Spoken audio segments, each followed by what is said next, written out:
Let's talk about the Will Smith thing, because I see today that the Academy have come out and said that it's going to take weeks for them to investigate this.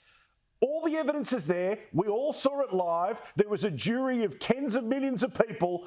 A bloke assaulted another bloke. How hard is this? Yeah, of course, they're just going to wait until people start paying attention to something else, and then they'll give him a slap on the wrist.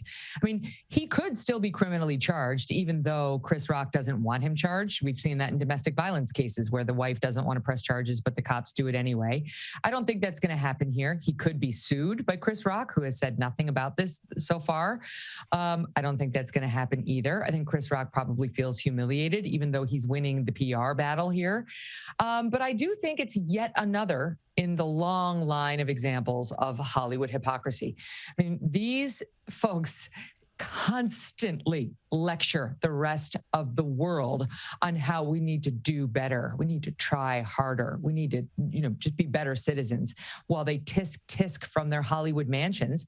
And then whenever the drape comes down, we see who they really are. And they're in no position to be judging anyone. But to me, can I tell you, Paul, the most galling part of the Will Smith behavior that night was, and I like his wife, Jada. I've interviewed her a couple of times. I think she's a class act. People are like, well, they have an open marriage. That's their business. That's none of my business.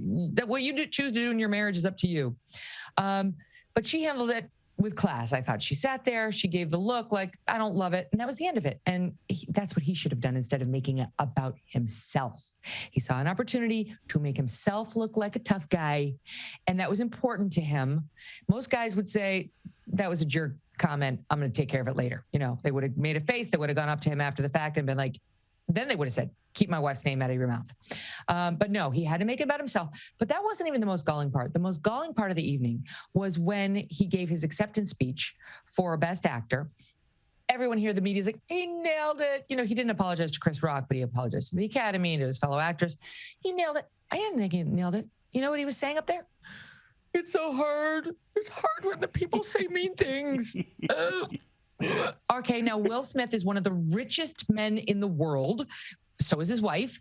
He's one of the most famous men in the world. On his way into the Oscars party, he was given a $140,000 gift bag, which he probably didn't even care about. He has so much money. And no one gives two flying figs about people writing not nice things about him. People have real problems. We're suffering record inflation. We have record high gas prices. There's a war going on in Ukraine. There are people dying.